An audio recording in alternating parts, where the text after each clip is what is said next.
ಸ್ನೇಹಿತರೆ ನಮಸ್ಕಾರ, ನಾನು ನಿಮ್ಮ ರಾಕೇಶ್ ಆರುಂಡಿ. ಇದು ಈ ಕ್ಷಣದ ಅತ್ಯಂತ ರೋಚಕ ಮತ್ತು ಬಿಗ್ ಬ್ರೇಕಿಂಗ್ ಸುದ್ದಿ. ನೀಟ್ ಅಕ್ರಮದ ವಿರುದ್ಧ ದೇಶದ ರಾಜಧಾನಿಯಲ್ಲಿ ದಗದಗಿಸ್ತಾ ಇದ್ದಂಥ ಮಹಾ ಆಂದೋಲನ ಈಗ ಆಸ್ಪತ್ರೆಯ ಕೋಣೆಗೆ ಶಿಫ್ಟ್ ಆಗಿರೋದು. ಲಡಾಖ್ನ ಧೀರ 21 ದಿನಗಳಿಂದ ಅನ್ನ ನೀರು ಬಿಟ್ಟು ಹೋರಾಡ್ತಾ ಇದ್ದಂಥ ಸೋನಮ್ ವಾಂಗ್ಚುಕ್ ಅವರನ್ನು ದೆಹಲಿ ಪೊಲೀಸ್ನವರು ಬಲವಂತವಾಗಿ ಸಫ್ದರ್ಜಂಗ್ ಆಸ್ಪತ್ರೆಗೆ ದಾಖಲಿಸಿದ್ದಾರೆ. ಸ್ನೇಹಿತರೆ, ದೆಹಲಿ ಹೈಕೋರ್ಟ್ ಆದೇಶದ ಬೆನ್ನಲ್ಲೇ ಪೊಲೀಸ್ನವರು ಜಂತರ್ ಮಂತರ್ನ ಪ್ರತಿಭಟನಾ ನಿರತರ ಮೇಲೆ ಮುಗಿಬಿದ್ದಿದ್ದಾರೆ. ಆದರೆ ಹೋರಾಟ ಮುಗಿದಿಲ್ಲ. ಆಸ್ಪತ್ರೆಯ ಒಳಗೂ ಕೂಡ ಹೈ ಡ್ರಾಮಾ ಶುರುವಾಗಿದೆ. ಸ್ನೇಹಿತರೆ, ದೆಹಲಿಯ ಜಂತರ್ ಮಂತರ್ನಲ್ಲಿ ಜುಲೈ 18ರಂದು ಇಂದು ಮುಂಜಾನೆ ಅಕ್ಷರಶಃ ಹೈ ಡ್ರಾಮವೇ ನಡೆದು ಹೋಗಿರೋದು. ನೀಟ್ ಪರೀಕ್ಷಾ ಅಕ್ರಮವನ್ನು ಖಂಡಿಸಿ ಕಳೆದ 21 ದಿನಗಳಿಂದ ಅನ್ನ ನೀರು ಬಿಟ್ಟು ಹೋರಾಡ್ತಾ ಇದ್ದಂಥ ಸೋನಮ್ ವಾಂಗ್ಚುಕ್ ಅವರನ್ನ ದೆಹಲಿ ಪೊಲೀಸ್ನವರು ಈ ರೀತಿಯಾಗಿ ಅಮಾನವೀಯವಾಗಿ ಮಧ್ಯರಾತ್ರಿ ಬಂದು ದಾಳಿ ನಡೆಸೋ ಅಗತ್ಯ ಏನಿತ್ತು ಅನ್ನೋ ಥರದ ಚರ್ಚೆಗಳಾಗ್ತಾ ಇದೆ. ಬಲವಂತವಾಗಿ ಎಬ್ಸಿ ಸಫ್ದರ್ಜಂಗ್ ಆಸ್ಪತ್ರೆಗೆ ತಳ್ಳಿರೋ ಕತೆ ಇದು.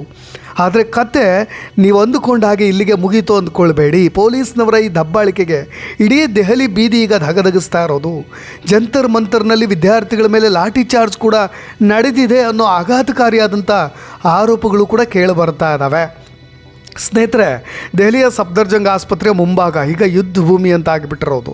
ಕಳೆದ 21 ದಿನಗಳಿಂದ ಕೇವಲ ಉಪ್ಪು ಮತ್ತು ನೀರನ್ನು ಕುಡಿದು ಸೋನಮ್ ವಾಂಗ್ಚುಕ್ ನಡೆಸ್ತಾ ಇದ್ದಂಥ ಅನಿರ್ದಿಷ್ಟಾವಧಿ ಉಪವಾಸ ಸತ್ಯಾಗ್ರಹಕ್ಕೆ ಕಾನೂನಿನ ಮುಖಾಂತರವಾಗಿ ಬ್ರೇಕ್ ಹಾಕಲಿಕ್ಕೆ ಕೇಂದ್ರ ಸರ್ಕಾರ ಯತ್ನಿಸ್ತಾ ಇರೋದು. ದೇಹದ ತೂಕ ಭಾರೀ ಪ್ರಮಾಣದಲ್ಲಿ ಇಳಿದು ಪ್ರಾಣಕ್ಕೆ ಕಂಟಕ ಎದುರಾಗಿದ್ದರಿಂದ ಹೈಕೋರ್ಟ್ ಆದೇಶದ ಮೇರೆಗೆ ಇವರನ್ನು ಇಲ್ಲಿಗೆ ತರಲಾಗಿದೆ ಅಂತ ಅವ್ರು ಕೊಡ್ತಾ ಇರ್ತಕ್ಕಂಥ ಕಾರಣ. ಆದರೆ ಅಸಲಿ ಟ್ವಿಸ್ಟ್ ಇರೋದೇ ಇಲ್ಲಿ. ವಾಂಗ್ಚುಕ್ ಮತ್ತು ಅವರ ಪತ್ನಿ ವೈದ್ಯರ ಟ್ರೀಟ್ಮೆಂಟ್ಗೆ ತೀವ್ರವಾದಂಥ ವಿರೋಧವನ್ನು ವ್ಯಕ್ತಪಡಿಸ್ತಾ ಇದ್ದಾರೆ. ನಮ್ಮ ಹೋರಾಟ ಹತ್ತಿಕ್ಕಲಿಕ್ಕೆ ನೀವು ಇನ್ಸುಲಿನ್ ಅಥವಾ ಗ್ಲೂಕೋಸನ್ನು ಕೊಟ್ಟು ಡ್ರಾಮಾ ಮಾಡಲಾಗ್ತಾ ಇದೆ ಅಂತ ಅವರ ಆಕ್ರೋಶವನ್ನು ಹೊರ ಹಾಕ್ತಾ ಇದ್ದಾರೆ. ಸ್ವಂತ ಪತ್ನಿಯೇ ಆಸ್ಪತ್ರೆಯಲ್ಲಿ ಗ್ಲೂಕೋಸನ್ನು ಕೊಡಬೇಡಿ ಅಂತ ಹೇಳಿ ತಮ್ಮ ನೋವನ್ನು ಹೊರ ಹಾಕ್ತಾ ಇರೋದು ಹೋರಾಟಕ್ಕೆ ಅನೇಕ ನೀಟ್ ವಿದ್ಯಾರ್ಥಿಗಳ ಬೆಂಬಲಕ್ಕೆ ಈ ರೀತಿಯಾಗಿ ನಿಂತ್ಕೊಂಡಿರೋದು. ಸ್ನೇಹಿತರೆ, ಇತ್ತ ವಾಂಗ್ಚುಕ್ ಅವ್ರನ್ನ ಆಸ್ಪತ್ರೆಗೆ ತಳ್ಳಿದರೆ ಅತ್ತ ಜಂತರ್ ಮಂತರ್ನಲ್ಲಿ ಹೋರಾಟದ ಕಿಚ್ಚು ಮಾತ್ರ ನಿಮಗೆ ತಣಿದಿದೆ ಅಂತ ಅಂದ್ಕೊಳ್ಬೇಡಿ. ಅದು ಮತ್ತಷ್ಟು ಜೋರಾಗ್ತಾ ಇರೋದು. ಯಾವಾಗ ಬೇಕಾದರೂ ಬೂದಿ ಮುಚ್ಚಿದ ಕೆಂಡದಂತೆ ಇರತಕ್ಕಂಥ ಹೋರಾಟ, ಅದಕ್ಕೊಂದು ರಣಕಹಳೆ ಊದಲಿಕ್ಕೂ ಕೂಡ ಅಭಿಜಿತ್ ದೀಪ್ಕೆ ಅವರೀಗ ಸಜ್ಜಾಗಿದ್ದಾರೆ. CJP ಸಂಸ್ಥಾಪಕ, ಜೆಳೆ ಪಾರ್ಟಿಯ ಸಂಸ್ಥಾಪಕರಾಗಿರ್ತಕ್ಕಂಥ ಅಭಿಜಿತ್ ದೀಪ್ಕೆ ಕೂಡ ಈಗ ಬಹಳ ರೊಚ್ಚಿಗೆದ್ದಿರೋದು. ವಾಂಗ್ಚುಕ್ ಬಂಧನವನ್ನು ಖಂಡಿಸಿ ಅವರೇ ಖುದ್ದಾಗಿ ಇಂದಿನಿಂದ ಅನಿರ್ದಿಷ್ಟಾವಧಿ ಉಪವಾಸ ಸತ್ಯಾಗ್ರಹಕ್ಕೆ ಕೂರ್ತಾ ಇದ್ದಾರೆ ಅನ್ನೋ ಮಾಹಿತಿ ಸಿಗ್ತಾ ಇದೆ. ಅಂದರೆ ಒಬ್ಬ ವಾಂಗ್ಚುಕ್ ಅವ್ರನ್ನ ನೀವು ಆಸ್ಪತ್ರೆಗೆ ಸೇರಿಸಿದ ನೂರಾರು ವಾಂಗ್ಚುಕ್ಗಳು ರಸ್ತೆಗೆ ಇಳಿತಾರೆ ಅಂತ.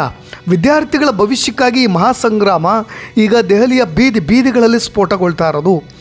ವೈದ್ಯರ ಬುಲೆಟಿನ್ ಪ್ರಕಾರ ವಾಂಗ್ಚುಕ್ ಅವರ ಆರೋಗ್ಯ ಸ್ಥಿತಿ ಇನ್ನೂ ಗಂಭೀರವಾಗಿಯೇ ಇದೆ ಅನ್ನೋ ಮಾಹಿತಿಗಳು ಬರ್ತಾ ಇದೆ. ಆದರೆ ಆಸ್ಪತ್ರೆಯ ಬೆಡ್ ಮೇಲಿದ್ದು ಕೂಡ ಅವರ ಕಣ್ಣುಗಳಲ್ಲಿನ ರೋಷ ಮಾತ್ರ ಕಮ್ಮಿ ಆಗಿಲ್ಲ.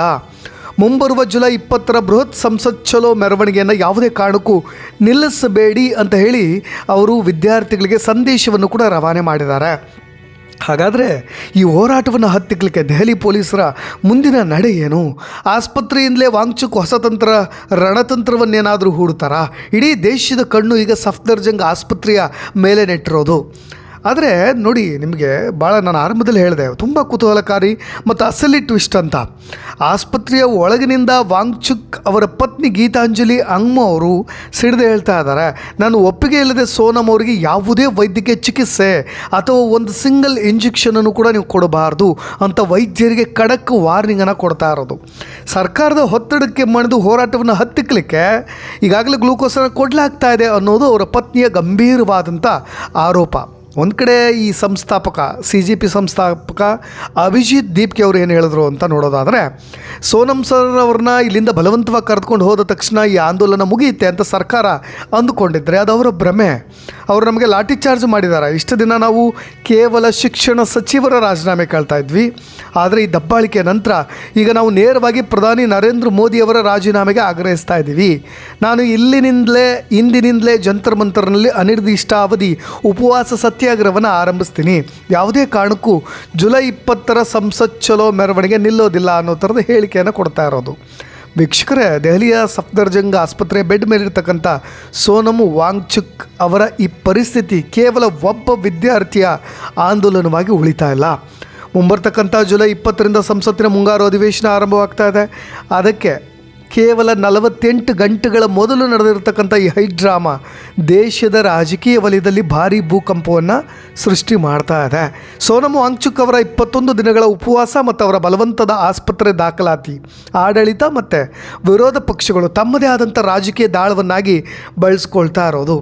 ಸ್ನೇಹಿತರೆ, ವಿರೋಧ ಪಕ್ಷಗಳ ಮಹಾ ಅಸ್ತ್ರ ಅಂತಲೂ ಕೂಡ ಹೇಳ್ಬೋದು. ಇದನ್ನ ಮುಂಗಾರು ಅಧಿವೇಶನಕ್ಕೆ ರಣತಂತ್ರ ಹೂಡಲಿಕ್ಕೆ ಈ ಒಂದು ಘಟನೆ ಕೂಡ ಅವರಿಗೆ ಸಹಾಯವಾಗಬಹುದು. ದಾಳಿ ನಡೆಸಲಿಕ್ಕೆ, ಮಾತಿನ ಚಾಟಿ ಏಟನ್ನು ಬೀಸಲಿಕ್ಕೆ.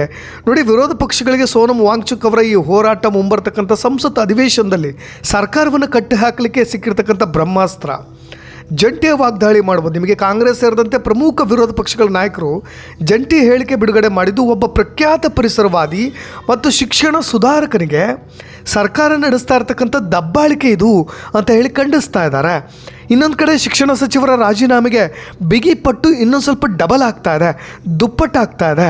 ದೇಶದ ಲಕ್ಷಾಂತರ ವಿದ್ಯಾರ್ಥಿಗಳ ಭವಿಷ್ಯದ ಪ್ರಶ್ನೆ ಆಗಿರ್ತಕ್ಕಂಥ ನೀಟ್ 2026 ಹಗರಣದ ನೈತಿಕ ಹೊಣೆಯನ್ನು ಹೊತ್ತು ಕೇಂದ್ರ ಶಿಕ್ಷಣ ಸಚಿವರು ತಕ್ಷಣ ರಾಜೀನಾಮೆಯನ್ನು ನೀಡಬೇಕು ಮತ್ತು ಇದರ ಹಿಂದೆ ಇರತಕ್ಕಂಥ ದೊಡ್ಡ ಮಾಫಿಯಾವನ್ನು ಜಂಟಿ ಸಂಸದೀಯ ಸಮಿತಿ JPC ತನಿಖೆಗೆ ಒಳಪಡಿಸಬೇಕು ಅಂತ ವಿಪಕ್ಷಗಳು ಪಟ್ಟು ಹಿಡಿದು ಕೂತಿವೆ. ಜುಲೈ 20 ಸಂಸತ್ ಸ್ತಬ್ಧದ ಎಚ್ಚರಿಕೆ ಇದಾಗಿದೆ. ಸ್ನೇಹಿತರೆ, ಜುಲೈ 20ರಂದು ವಾಂಗ್ಚುಕ್ ಅವರ ಸಂಸತ್ ಚಲೋ ಮೆರವಣಿಗೆಗೆ ವಿರೋಧ ಪಕ್ಷಗಳ ಯುವ ಘಟಕಗಳು ಪೂರ್ಣ ಬೆಂಬಲವನ್ನು ಘೋಷಣೆ ಮಾಡಿದ್ದಾವೆ. ಅಧಿವೇಶನದ ಮೊದಲ ದಿನವೇ ಉಭಯ ಸದನಗಳಲ್ಲಿ ಭಾರೀ ಗದ್ದಲ ಸೃಷ್ಟಿಯಾಗೋದು ಮಾತ್ರ ಗ್ಯಾರಂಟಿ ಅಂತ ಇದ್ದಾವೆ ರಾಜಕೀಯ ಮೂಲಗಳು.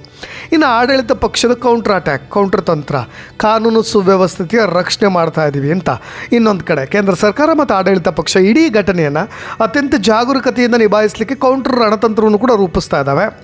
ನಾವು ಆರೋಗ್ಯದ ನೆಪದಲ್ಲಿ ಆಂದೋಲನಕ್ಕೆ ಬ್ರೇಕ್ ಆಗ್ತಾ ಇದ್ದೀವಿ. ವಾಂಗ್ಚುಕ್ ಅವರ ಜೀವಕ್ಕೆ ಅಪಾಯ ಎದುರಾಗಬಹುದು ಅನ್ನೋ ಮಾನವೀಯತೆಯ ಆಧಾರದ ಮೇಲೆ ದೆಹಲಿ ಹೈಕೋರ್ಟ್ ಆದೇಶದ ಅನ್ವಯವೇ ನಾವು ಆಸ್ಪತ್ರೆ ದಾಖಲಿಸ್ತಾ ಇದ್ದೀವಿ ಅಂತ ಬಿಂಬಿಸ್ತಾ ಇದೆ ಸರ್ಕಾರ. ಈ ಮುಖಾಂತರವಾಗಿ ಪ್ರತಿಭಟನೆಯ ತೀವ್ರತೆಯನ್ನು ತಗ್ಗಿಸೋದು ಸರ್ಕಾರದ ಲೆಕ್ಕಾಚಾರ. ಇನ್ನೊಂದು ಕಡೆ ರಾಜಕೀಯ ಪ್ರೇರಿತ ಹೋರಾಟದ ಆರೋಪ. ಆಡಳಿತ ಪಕ್ಷದ ನಾಯಕರು ಶಿಕ್ಷಣ ವ್ಯವಸ್ಥೆಯನ್ನು ಸುಧಾರಿಸಲಿಕ್ಕೆ ಸರ್ಕಾರ ಈಗಾಗಲೇ ಕಠಿಣ ಕಾನೂನು ಮತ್ತು ತನಿಖೆಯನ್ನು ನಡೆಸ್ತಾ ಇದೆ. ಆದರೆ ಕೆಲವು ರಾಜಕೀಯ ಪಕ್ಷಗಳು ವಿದ್ಯಾರ್ಥಿಗಳನ್ನು ಮತ್ತು ಸೋನಮ್ ವಾಂಗ್ಚುಕ್ ಅವರನ್ನ ಮುಂಚೂಣಿಗೆ ತಂದು ಸಂಸತ್ ಅಧಿವೇಶನದ ಹಳಿಯನ್ನು ತಪ್ಪಿಸಲಿಕ್ಕೆ ಪ್ರಯತ್ನ ಪಡ್ತಾ ಇದ್ದಾವೆ ಅಂತ ಮೋದಿ ಸರ್ಕಾರ, ಆಡಳಿತ ಸರ್ಕಾರ ಪ್ರತ್ಯಾರೋಪ ಮಾಡ್ತಾ ಇದೆ. ದೆಹಲಿ ಗಡಿಗಳಲ್ಲಿ ಈಗಾಗಲೇ ಕೋಟೆಯನ್ನು ನಿರ್ಮಾಣ ಮಾಡಲಾಗಿರೋದು. ಜುಲೈ 20 ಸಂಸತ್ ಚಲೋ ಪ್ರತಿಭಟನೆ ದೆಹಲಿಯಲ್ಲಿ ಕಾನೂನು ಸುವ್ಯವಸ್ಥೆಯ ಭಂಗ ತರಬಹುದು. ಅದನ್ನು ತಡೀಲಿಕ್ಕೆ ದೆಹಲಿ ಪೊಲೀಸರು ಈಗಾಗಲೇ ಸಂಸತ್ತಿನ ಸುತ್ತಮುತ್ತ ಭಾರೀ ಬ್ಯಾರಿಕೇಡ್ಗಳನ್ನು ಹಾಕಿ ಸೆಕ್ಷನ್ 144 ನಿಷೇಧಾಜ್ಞೆ ಜಾರಿಗೊಳಿಸಲಿಕ್ಕೂ ಕೂಡ ಸಜ್ಜಾಗ್ತಾ ಇದ್ದಾರೆ. ವೀಕ್ಷಕರೇ, ಒಂದನ್ನು ಗಮನದಲ್ಲಿಟ್ಕೊಳ್ಳಿ, ವಿದ್ಯಾರ್ಥಿಗಳು ಅನ್ಯಾಯ ಆಗಿದೆ, ಅದು ಇನ್ನೊಂದು ಮಾತಿಲ್ಲ. ನಮ್ಮ ಶಿಕ್ಷಣ ಸಚಿವರು ಸೋತು ಹೋಗಿದ್ದಾರೆ, ಅದರಲ್ಲಿ ಇನ್ನೊಂದು ಮಾತಿಲ್ಲ. ಅವರು ರಾಜೀನಾಮೆ ಕೇಳ್ತಾ ಇದ್ದಾರೆ. ಅವ್ರ ಅಧಿಕಾರದಲ್ಲಿದ್ದಾಗ ನಡೆದಂಥ ದೊಡ್ಡ ಅಕ್ರಮ, ಭಾರಿ ದೊಡ್ಡ ಅಕ್ರಮ, ಎಷ್ಟೋ ವಿದ್ಯಾರ್ಥಿಗಳು ಪ್ರಾಣವನ್ನೇ ಕಳೆದುಕೊಂಡ್ರು. ದೆಹಲಿಯ ಸಫ್ದರ್ಜಂಗ್ ಆಸ್ಪತ್ರೆ ಬೆಡ್ ಮೇಲಿರ್ತಕ್ಕಂಥ ಸೋನಮ್ ವಾಂಗ್ಚುಕ್ ಅವರ ಈ ಹೋರಾಟ ಸೋನಮ್ ಅವರ ಹಠ ಅಂತ ಅಂದುಕೊಳ್ಬೇಡಿ. ದೇಶದಾದ್ಯಂತ ಲಕ್ಷಾಂತರ ಬಡ ಮಧ್ಯಮ ವರ್ಗದ ವಿದ್ಯಾರ್ಥಿಗಳು ಭವಿಷ್ಯದ ಆಕ್ರೋಶದ ಸಂಕೇತ ಇದು. ಅವರು ಕೂಡ ನಿದ್ದೆ, ನೀರು, ಊಟ ಎಲ್ಲವನ್ನು ಬಿಟ್ಟು ಓದಂಥವ್ರು, ದೊಡ್ಡ ದೊಡ್ಡ ಕನಸನ್ನು ಕಟ್ಕೊಂಡಂಥವ್ರು. ಒಬ್ಬ ವಾಂಗ್ಚುಕ್ ಅವ್ರನ್ನ ಆಸ್ಪತ್ರೆ ತಳ್ಳೋ ಮುಖಾಂತರವಾಗಿ ಸರ್ಕಾರ ಆಂದೋಲನವನ್ನು ಹತ್ತಿಕ್ಕಬಹುದು ಅಂತ ಅಂದ್ಕೊಂಡಿದ್ರೆ ನಿಮಗೆ ಜಂತರ್ ಮಂತರ್ನಲ್ಲಿ ಜಮಾಯಿಸ್ತಾ ಇರ್ತಕ್ಕಂಥ ವಿದ್ಯಾರ್ಥಿ ಪಡೆ ಹೆಚ್ಚಾಗ್ತಾ ಇರೋದು, ಅದನ್ನು ನೋಡಿ ಆ ಭ್ರಮೆಯನ್ನು ನಿವಾರಿಸ್ಕೊಳ್ಬೇಕು. ರಾಜಕೀಯ ಪಕ್ಷಗಳು ತಮ್ಮ ಚದುರಂಗದ ಆಟವನ್ನು ಆಡ್ತಲೇ ಇರ್ತವೆ. ಆದರೆ ಜುಲೈ 20 ಮುಂಗಾರು ಅಧಿವೇಶನ ಆರಂಭವಾಗುವ ದಿನ ದೇಶದ ಯುವಶಕ್ತಿ ರೂಪಿಸಿರ್ತಕ್ಕಂಥ ಸಂಸತ್ ಚಲೋ ಪ್ರತಿಭಟನೆ ಇಡೀ ದೇಶದ ಶಿಕ್ಷಣ ವ್ಯವಸ್ಥೆಯಲ್ಲಿ ಒಂದು ಹೊಸ ಕ್ರಾಂತಿಗೆ ಮುನ್ನಡಿ ಬರೆಯುತ್ತಾ ಕಾದು ನೋಡಬೇಕು. ಅಥವಾ ಸರ್ಕಾರದ ಕಾನೂನು ಕೋಟೆಯ ಮುಂದೆ ಈ ಹೋರಾಟ ಕೂಡ ತಣ್ಣಗಾಗಬಿಡುತ್ತಾ? ಇದಕ್ಕೆ ಕಾಲ ಉತ್ತರ ಕೊಡಬೇಕು. ನೋಡಿ, ವಿದ್ಯಾರ್ಥಿಗಳ ಭವಿಷ್ಯಕ್ಕಾಗಿ ನಡೀತಾ ಇರತಕ್ಕಂಥ ಈ ಮಹಾ ಸಂಗ್ರಾಮದ ಪ್ರತಿ ಕ್ಷಣದ ಅಪ್ಡೇಟ್ಸ್ಗಳ ಸಮೇತವಾಗಿ ಪ್ರತಿ ಇಂಚಿಂಚು ರೋಚಕ ಅಪ್ಡೇಟ್ಗಳೇನಾದರೂ ಇದ್ದರೆ ಖಂಡಿತವಾಗೂ ನಮ್ಮ ವಾಹಿನಿಯ ಮುಖಾಂತರವಾಗಿ ನಿರಂತರವಾಗಿ ನಿಮಗೆ ಸುದ್ದಿಯನ್ನು ಮುಟ್ಟಿಸ್ತಾ ಇರ್ತೀನಿ. ಅದಕ್ಕೂ ಮುಂಚೆ ಕೇಂದ್ರ ಸರ್ಕಾರದ ಈ ನಡೆ ಯಾವುದೇ ರೀತಿಯಾದಂಥ ಗಂಭೀರ ಕ್ರಮಗಳನ್ನು ತೆಗೆದುಕೊಳ್ಳದೇ ಇರೋದು, ಇದಕ್ಕೆ ಸಂಬಂಧಪಟ್ಟಾಗ ನಿಮ್ಮ ಅಭಿಪ್ರಾಯ ಕೂಡ ಇಂಪಾರ್ಟೆಂಟ್ ಆಗುತ್ತೆ. ಅದನ್ನು ಕೂಡ ತಿಳಿಸಬಹುದು ಅಂತ ಹೇಳ್ತಾ ಧನ್ಯವಾದ.